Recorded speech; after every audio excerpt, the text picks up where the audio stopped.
Alquimia zapatista. El valor de la palabra es algo que cuidamos mucho. Cuando nos referimos a alguien, no solo lo nombramos, sino que también nombramos su estar con nosotras, nosotros.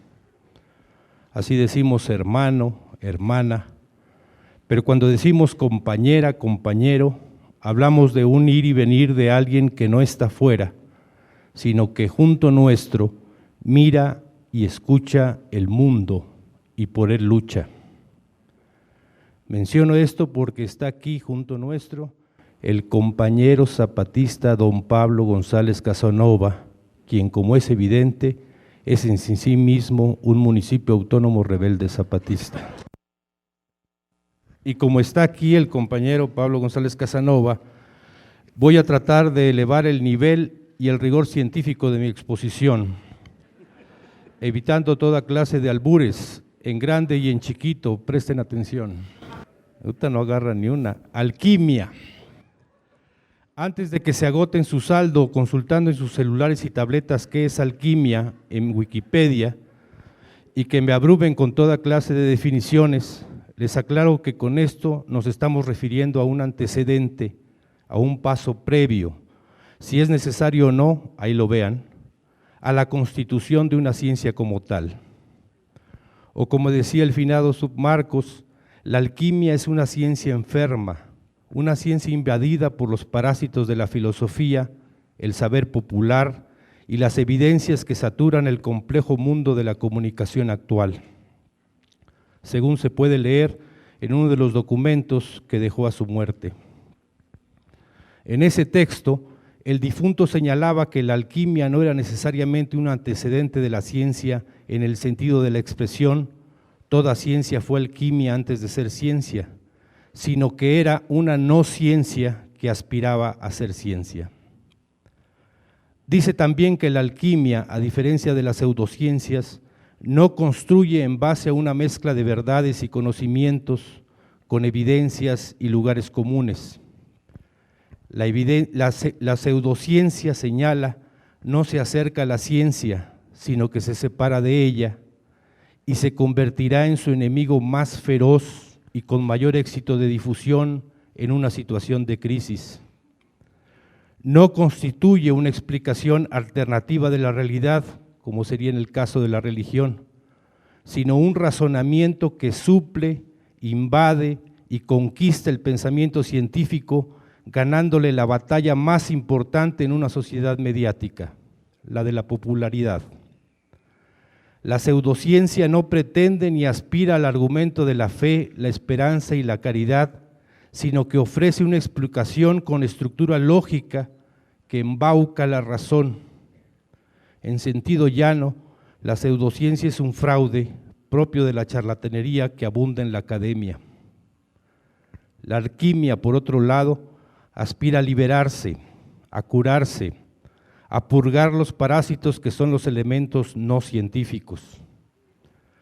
Aunque reclama para sí el dudoso derecho de la maternidad de las ciencias, la filosofía, autodenominada la ciencia de las ciencias, es siempre siguiendo el texto del difunto, uno de esos parásitos. ¿Acaso el más peligroso?, continuó el fallecido, porque se le presenta a la ciencia como un consuelo a la afirmación-negación del no sé, con el que tarde o temprano topa la ciencia. El afán por lo racional lleva a la ciencia a suplir la religión con la filosofía cuando llega a su límite. Por ejemplo, si no tuviera capacidad para explicar científicamente el por qué llueve, en lugar de recurrir al argumento de que es Dios quien decide la precipitación pluvial, la ciencia preferirá un razonamiento del tipo: la lluvia no es más que una construcción social con apariencia teórico-empírica en torno a una percepción aleatoria que se da en el contexto de una continua conflagración entre el ser y el no ser. No es que te mojes si llueve, sino que tu percepción de mojarse es parte fluctuante de una decolonialidad universal. Aunque todo esto pudiera resumirse en muy su pedo de la lluvia si cae o te cae, la ciencia abrazaría esa explicación ajena, entre otras cosas, porque cree la ciencia que su capacidad de explicación está en el lenguaje y no en el poder de posibilitar la transformación de la realidad. Conocer para transformar, nos dijeron aquí hace unos días. La filosofía le vende con éxito a la ciencia su certificado de legitimidad. Eres ciencia, dice, cuando alcanzas una lógica en el lenguaje, no cuando puedes conocer. Si vamos más allá, para la alquimia zapatista, la ciencia no solo conoce la realidad y posibilita su transformación, también el conocimiento científico va abriéndose camino y definiendo nuevos horizontes. Es decir, para la alquimia zapatista, la ciencia cumple al llegar continuamente al falta lo que falta. Si en el pensamiento filosófico y el científico del siglo pasado las ciencias iban desmontando las explicaciones religiosas, ofreciendo un conocimiento comprobable, en la crisis por venir, las pseudociencias no se enfrentan a la realidad con una explicación mágica, sino que invaden o parasitan las ciencias, primero con el objetivo de humanizarlas, después con la meta de suplirlas. Las filosofías se convierten así ya no en el tribunal que sanciona la cientificidad de acuerdo a la estructura lógica del lenguaje, sino en la explicación genérica, naturista y homeopática frente a la explicación de patente o científica. Para que me entiendan, para la filosofía posmoderna, las microdosis son la mejor arma contra los grandes monopolios farmacéuticos. La popularidad de las pseudociencias radica en que no es necesaria la formación científica.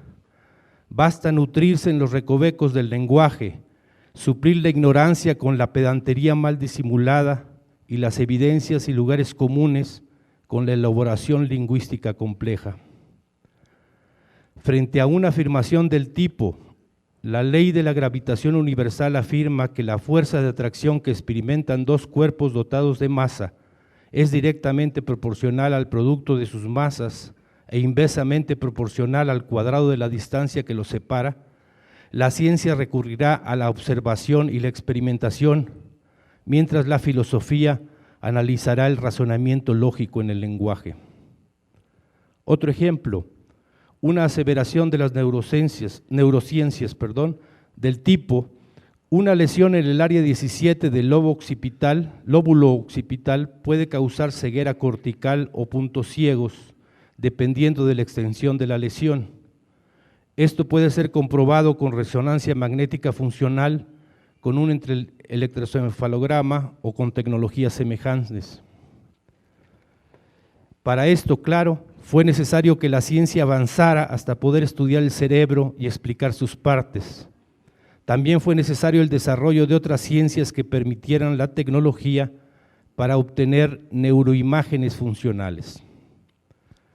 Cuando a recomendación de una compa leí un excelente texto que se llama El hombre que confundió a su esposa con un sombrero, del neurólogo Oliver Sacks, y era un señor que llega y dice, bueno, ya me voy, y agarraba a su mujer y se la quería poner, pero para él era un sombrero, tenía esa dificultad para ubicar una cosa y otra, ¿no? Cuando leí ese texto, pensé que se había quedado el neurólogo Oliver Sacks con las ganas de abrirle la cabeza al hombre para ver qué pasaba en su cerebro. Yo hubiera preferido abrirle la cabeza a la esposa para entender cómo podía aguantar que la confundieran de esa forma y no le arregló la disfunción a su marido con un buen zape. Ahora, el avance científico-tecnológico hará posible estudiar, por ejemplo, lo que ocurre en el cerebro del gato perro sin necesidad de abrirle la cabeza. Sin embargo, frente a una explicación científica del funcionamiento del cerebro, la pseudociencia ofrecerá su propia explicación utilizando un lenguaje pretendidamente científico y nos dirá que los problemas que tenemos se deben a que no hemos desarrollado la capacidad del funcionamiento cerebral. Así, pululan las teorías de que la inteligencia se mide por el porcentaje de uso del cerebro. Una persona más inteligente es la que usa un porcentaje mayor del cerebro. Por ejemplo, Donald Trump y Enrique Peña Nieto tendrían en común que usan el 0,00000 hasta mañana por ciento del cerebro, mientras que Einstein habría usado, digamos, el 30%. El éxito de la película Lucy no es solo de taquilla y porque es de Luc Besson y porque sale mi ex Scarlett Johansson. Le eché mucha crema a mis tacos, ¿verdad? Es que permite la aparición de charlatanes que ofrecen cursos para que usted sea más inteligente con técnicas científicas para aprovechar al máximo la capacidad cerebral. Así, fue fugaz el éxito de la comercialización de productos con feromonas para atraer al sexo opuesto.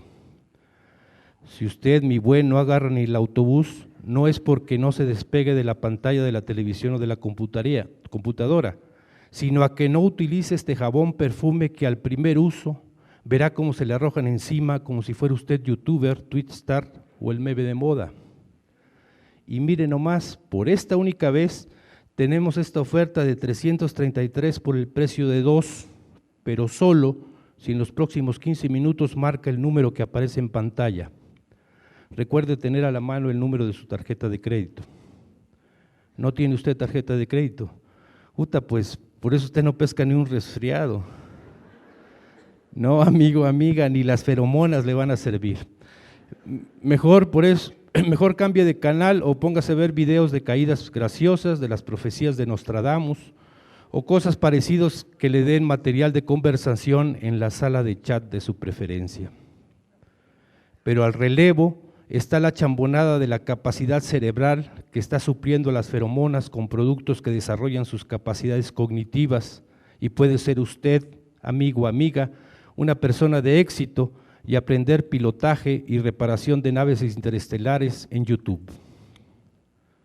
Tal vez este planteamiento, que no es ni moderno ni posmoderno, no sería tan respaldado incluso por algunos científicos y científicas si supieran que uno de sus promotores fue Dale Carnegie, con su bestseller de superación personal que data de 1936 y se llama Cómo ganar amigos e influir sobre las personas.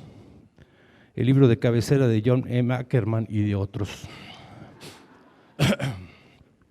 En resumen, mientras los científicos tratan de confirmar o descartar sus hipótesis sobre cómo funciona el cerebro, los pseudocientíficos te venden cursos de gimnasia cerebral y cosas por el estilo. Y en general, mientras las ciencias requieren rigor, estudio, teoría y prácticas exhaustivas, las pseudociencias ofrecen el saber al alcance del clic de ese oscuro objeto del deseo del gato perro, el mouse de la computadora. O sea, que la ciencia no es fácil, cuesta, exige, demanda, obliga. Por eso es comprensible, incluso entre quienes son científicos, que no seas popular. Y luego, la ciencia no hace nada por sí misma y le da por romperte el corazón sin ninguna contemplación. A mí, por ejemplo, me pasó. Tienen que ser fuertes y madurar para lo que les voy a decir. Siéntense, relájense, pónganse en armonía con el universo y prepárense para conocer una cruda y cruel verdad. ¿Están listos? Bueno, resulta que la moca no existe. No hay tal cosa como un árbol de moca, un mineral de moca. La moca no es una creación de los dioses primeros para aliviar la vida y la muerte del submarcos. No es el fruto prohibido con el que la serpiente, disfrazada de vendedora de cosméticos rejuvenecedores, engañó a la maldita Eva, quien a su vez sonsacó al noble Adán y se chingó Roma. Tampoco es el grial sagrado, la piedra filosofal que mueve la búsqueda del conocimiento. No, resulta que la moca es un híbrido o una mezcla o algo así. No me acuerdo de qué con qué, porque cuando me lo dijeron me deprimí más que cuando uno de los científicos dijo que el más brillante alquimista no estaba presente. Y entonces, lo confieso, me tiré al vicio y a la perdición.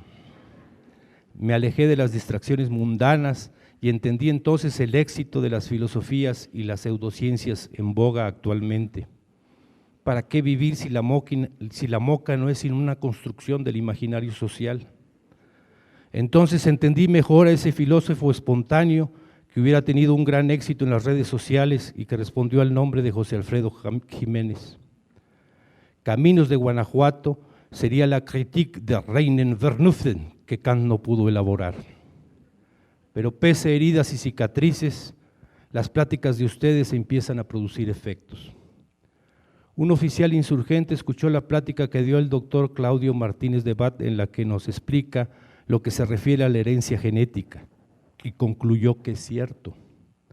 Dice, rápido lo apliqué pensando en los pueblos y sí, si un compa tiene un modo de cómo es, lo ves que su papá o su mamá también tiene su mismo modo. Por ejemplo, dijo, si el submoy es muy bravo, es que su papá era muy bravo de por sí. Ah, le dije, entonces el submoy no se embravece con nosotros porque no cumplimos los trabajos, sino porque su papá era muy bravo. Quedó pendiente la investigación científica porque en ese momento llegó el submoy a checar si ya habíamos preparado las cosas para ir a Oventic. O sea que nos cayó la justicia. Este es un encuentro entre las y los zapatistas y las ciencias. Le agregamos el con a ciencias, no solo por el juego de palabras, también porque el haber aceptado reunirse con nosotros, va más allá de su quehacer y pudiera implicar también una reflexión sobre el mundo. Además, claro, de la explicación de lo que trabajan en sus respectivas especialidades. Ya en nuestras participaciones anteriores, el subcomandante insurgente Moisés y quien esto dice y escribe, nos estamos esforzando en darles datos para que formen una imagen, un perfil se diría ahora, del tipo de zapatista que está interesado en aprender de ustedes. Seguimos en el empeño porque también como señalamos en otra intervención, nuestra aspiración es que este encuentro se repita y se multiplique cuantitativa y cualitativamente. Con sus intervenciones, ustedes no solo nos dan algunas señales de su conocimiento, también del por qué aceptaron nuestra invitación y por qué están aquí presentes en persona o mediante textos, audios y videos. Porque necesitamos la ciencia es que estamos, junto con el submoy, ahora sí que desplegando nuestros encantos para convencerlas de que aquí, con nosotros y nosotras, pueden y deben hacer ciencia. Por eso les hablamos no de ciencia, sino de lo que hemos sido y somos, de lo que queremos ser. Podemos hacer lo que podemos, no podemos ofrecerles becas, recursos, reconocimientos que abulten su currículum vitae. Vaya, ni siquiera les podemos hacer el paro para conseguir, ya no digamos una plaza, sino al menos algunas horas salón. Claro, podríamos intentar el chantaje, poner cara de soy un pobre zapatista que habita en la serranía, o insinuarles con voz seductora, entonces, ¿qué, mi plebeya? Vámonos a Querétaro las manzanas, poninas, dijo popochas y ping pong papas. Ya ve que dicen los científicos que ya no produzcan la producción porque el mundo está como vagón del metro a las 7:30. O que ya no hagan productos, que mejor adopte. Entonces usted y yo vamos como quien dice a darle su surtido rico de lengua y de maciza para que tengan opciones. Si sale varoncito le damos hasta que salga la niña o al revés volteado. Así hasta por pares. El asunto es que no importa ganar sino competir. O les mandamos un DM que invite, ándele, vamos a deconstruirnos las ropas y a contextualizar nuestras partes privadas. O les mandamos un WhatsApp que sugiera, usted, yo, un acelerador de partículas, no sé, piénselo. Podríamos, aunque es seguro que no tendríamos éxito. Lo que pensamos es hacer lo que estamos diciendo, mostrándonos como somos y cómo hemos llegado a ser lo que somos. Para que no se sientan en desventaja al saber lo que les voy a decir, que es que no están siendo solo escuchados, sino también están siendo evaluados. La clausura de este encuentro el día 4, pasado mañana, es la evaluación que hacen de él las 200 encapuchadas y encapuchados, compañeros y compañeras nuestros, bases de apoyo zapatistas, cómo valoran la participación de ustedes. Por eso es que tratamos de darles elementos para que ustedes nos evalúen y puedan responderse a la pregunta compleja de si vuelven o archivan estos días en la carpeta de no volver a repetir nunca jamás. Esa evaluación ahora sí que será nuestra primera desavenencia y tendremos que decidir si la superamos como personas maduras y recurrimos a una terapia de parejas o hasta ahí no más. En todo caso, es de esperar que en el viaje de regreso a sus lugares se digan para sí, tamagre, y yo que me quejaba del CONACYT y su Sistema Nacional de Investigadores.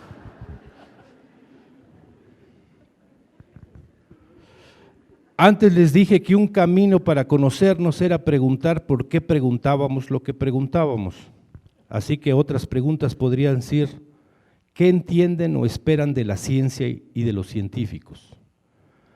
Para nosotros, la ciencia significa un conocimiento que no depende de otros factores. Ojo, la ciencia, no la investigación científica. Es decir, por ejemplo, la ciencia exacta por antonomasia, la matemática o las matemáticas. ¿Hay una matemática capitalista y una de abajo a la izquierda? Pongo ese ejemplo extremo porque a partir de ciencias en proceso de constitución o jóvenes, como se dice, con los comprensibles errores y tropezones explicativos, se generaliza y se dice, la ciencia es culpable de tal y tal cosa.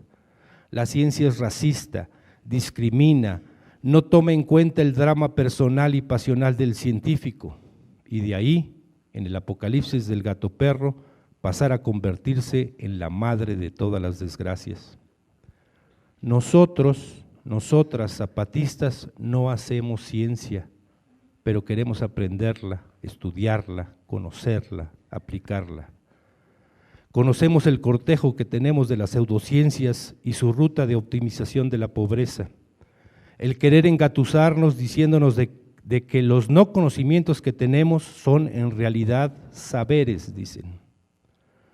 Voy a dejar de lado que esa posición invariablemente viene de la mano de quien nunca ha hecho ciencia. Quiero decir, además de los experimentos de laboratorio en la secundaria o en el nivel que sea. Así nos dicen y nos ponen de ejemplo que sabemos cuándo hay que sembrar. Cierto, sabemos cuándo hay que sembrar. Identificamos ciertas señales en la naturaleza y por usos y costumbres sabemos que hay que plantar la semilla. Pero no sabemos por qué con esas señales se indica el inicio de la siembra, ni cuál es la relación entre esas señales. El interés de la juventud zapatista por la ciencia, como en el ejemplo del estafiate que nos platicó el subcomandante insurgente Moisés hace unos días, encuentra eco y apoyo ya en los adultos y ancianos, porque el cambio en el clima ha provocado que las señales se vuelvan borrosas. Ocurre ahora, con el cambio climático, que los tiempos de seca o de lluvia se han trastornado. Ahora llueve cuando no le toca y no llueve cuando le toca. Los fríos empiezan a ser más cortos en duración e intensidad. Animales que se supone que pertenecen a determinadas zonas empiezan a aparecer en otras que no tienen ni la vegetación ni climas semejantes. Cuando la lluvia tarda en aparecer y corren peligro las siembras, en los pueblos se acostumbra a lanzar cuetones al cielo para que despierta la nube o para darle de saber al Dios que ya es su tiempo de llover, o sea que le recuerdan de su trabajo al Dios por si es que está distraído. Pero resulta que o el Dios está muy ocupado, o no escucha, o no tiene nada que ver con el alargamiento de la sequía. Vean entonces que no basta el conocimiento ancestral, si es que se puede llamar conocimiento. Así, lo que algunos llaman el saber ancestral de los indígenas se enfrenta a un mundo que no entienden, que no conocen, y en lugar de consolarse en las ermitas o iglesias o acudir al rezo, los zapatistas se dan cuenta de que necesitan el conocimiento científico, ya no por curiosidad, sino por la necesidad de hacer algo real para transformar la realidad o lidiar con ella en mejores condiciones. Por eso empiezan ya las generaciones que prepararon y realizaron el lanzamiento, las que sostuvieron la resistencia con rebeldía y las que crecieron en la autonomía y mantienen la resistencia y la rebeldía a confluir en una necesidad, el conocimiento científico. No sabemos qué tan sensible es la ciencia a la opinión pública, a las redes sociales, a la imposición de rumbos o explicaciones, ya no por presión del dinero, el poder, el sistema, sino por autocensura. No sabemos si existirá algo que se pueda llamar otra ciencia y si eso corresponderá al tribunal mediático o social que juzga, condena y ejecuta la sentencia contra las ciencias. ¿A quién corresponde la construcción de la otra ciencia si es que hay algo que así se llame? Nosotros zapatistas, pensamos que es a la comunidad científica, a ella, sin importar sus fobias y sus filias, su militancia política o no, y que deben resistir y combatir a los parásitos que les acechan o ya habitan en ustedes y los debilitan. Por eso, aunque no les hallemos el modo y no encontremos la forma de convencerlas, de convencernos, de que el nuestro es también un esfuerzo de vida y que les necesitamos en ese empeño, ustedes deben seguir sin descanso, sin darse tregua, sin hacer concesiones ni a nosotros ni a nadie. Deben seguir porque su compromiso es con la ciencia, es decir, con la vida. Muchas gracias.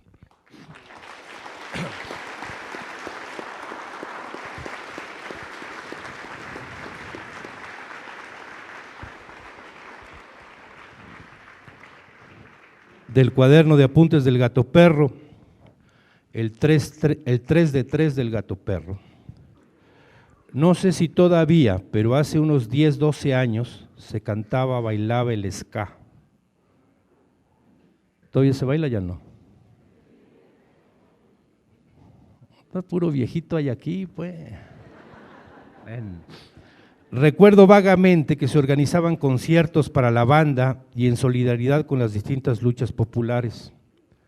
No sé tampoco si todavía se haga eso, pero en esos toquines la entrada, en lugar del varo, la luz, la paga, los pesares, la lana, la marmaja, la pachocha, se conseguía con 1 kilo de arroz, frijol o azúcar, que era enviado luego a esos movimientos. Algunos de esos conciertos fueron en apoyo a la resistencia de las comunidades zapatistas y en aquella ocasión, creo que en 2004, me mandaron unos videos donde solo se veía una nube de polvo en la que vagamente la banda brincaba como si tuviera hormigas en la coliflor, al ritmo de la carencia, que es lo que Defensa Zapatista encontró al buscar en internet el significado de la susodicha palabra. Le dije al compa que no se veía ni más palomas. Me respondió que tal vez era mi compu porque en la de él se veía, cito textualmente, chido mano, chido. Luego resultó que su computadora era de esas ultramodernas, con palaca al piso, helipuerto, mesa de boliche y servibar. Y la mía, pues como les diré, usaba el sistema operativo de disco o DOS, que lo más moderno que leía eran los disquetes de 5/4 de pulgada, lo que era como tratar de leer la llamada Piedra del Sol, que está o estaba en el Museo Nacional de Antropología, con la ayuda desinteresada de IBM. En una vuelta que se dio a estas montañas, el compa revisó mi computadora portátil y sentenció, cito textualmente, no, pues está cabreras. Y peor que ni es el video original, ese quién sabe de quién es. Este es el efectivo, el Merengues Méndez, y puso ya otro video tomado desde el templete. Ahí sí se podía escuchar la música y ver a la raza cargando diversos tipos de muñecos de peluche. Si es que todavía se toca, canta y baila esa música, deben haber muerto de envidia cuando vieron los muñecos de Sherlock Holmes y Einstein en la primera plática. Bueno, resulta que por aquellos años el difunto Submarcos grabó con los musiqueros que se autodenominan Panteón Rococó un CD que se llamó 3x3. aunque ignoro la causa, motivo o razón para que se llamara así. Esto viene al caso o cosa, según, porque tal vez ahí es donde se puede encontrar el antecedente de eso que llaman el 3 de 3. Ahora que ya es público que el Congreso Nacional Indígena formará un Consejo Indígena de Gobierno y presentará a la vocera de dicho consejo como candidata a la presidencia de la República Mexicana en 2018, el Gato Perro se sintió obligado a presentar su declaración 3 de 3, por aquello del no te entumas y más vale pájaro en mano que siéntate porque te caes. Va, 1 de 3, la inteligencia artificial contra la inteligencia zapatista. El sistema político ha sido hackeado, reza el letrero que cintila en todas las pantallas del complejo de inteligencia artificial de la sociedad del poder.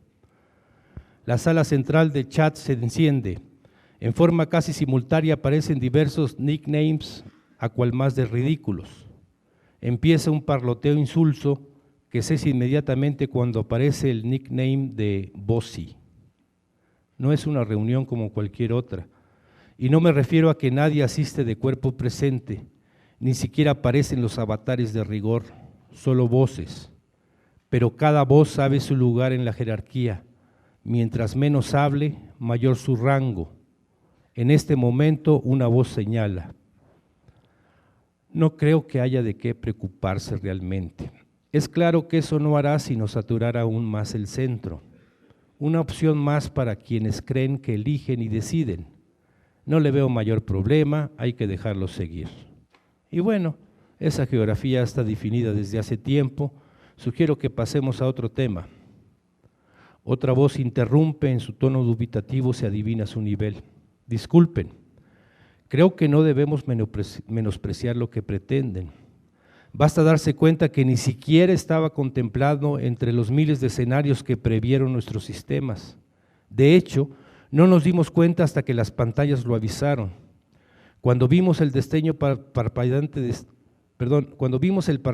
destello de warning, el sistema político ha sido hackeado, pensamos que era otra incursión de hackers y que no habría de qué preocuparse. Los firewalls se encargarían no solo de anular el ataque, también de contraatacar con un virus que devolvería al intruso a la comunicación con señales de humo. Pero no, el sistema ni siquiera advertía de un virus o de un riesgo de infiltración, simplemente señalaba que estaba algo para lo que no tenía ni siquiera una tipificación para clasificarlo. Otra voz, mismo volumen, tono parecido.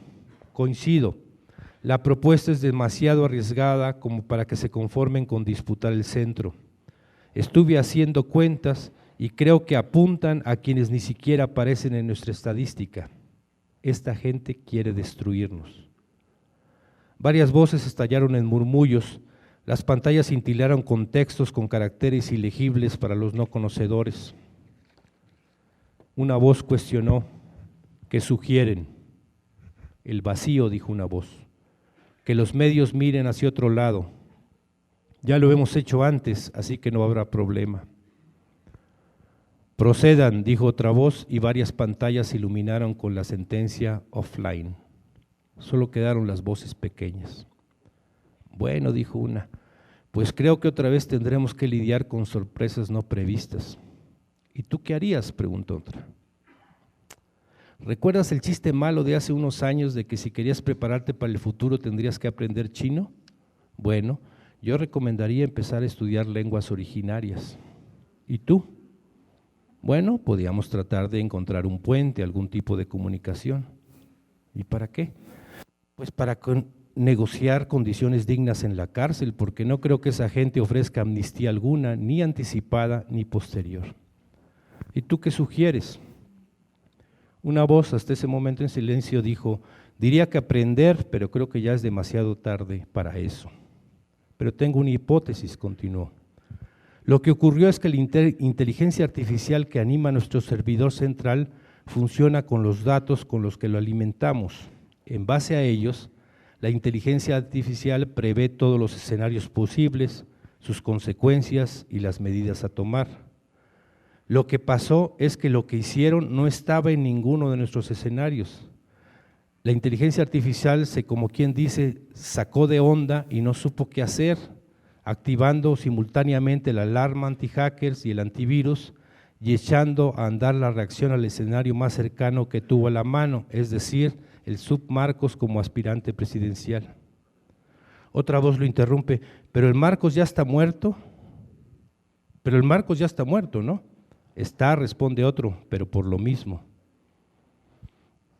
Ya si ya no tiene remedio, pues no, perdón, ya no tiene remedio, pues no es ustedes, responde una voz, pero yo ya tengo apartado el vuelo para Miami. Otro, yo ya miro con temor a la indiada, nunca se me hubiera ocurrido que podrían llegar a mandar. En forma casi simultánea, las distintas pantallas se iluminaron con la misma frase, Standby Mode. Las luces rojas siguen encendidas, las sirenas de alerta suenan alarmadas todavía.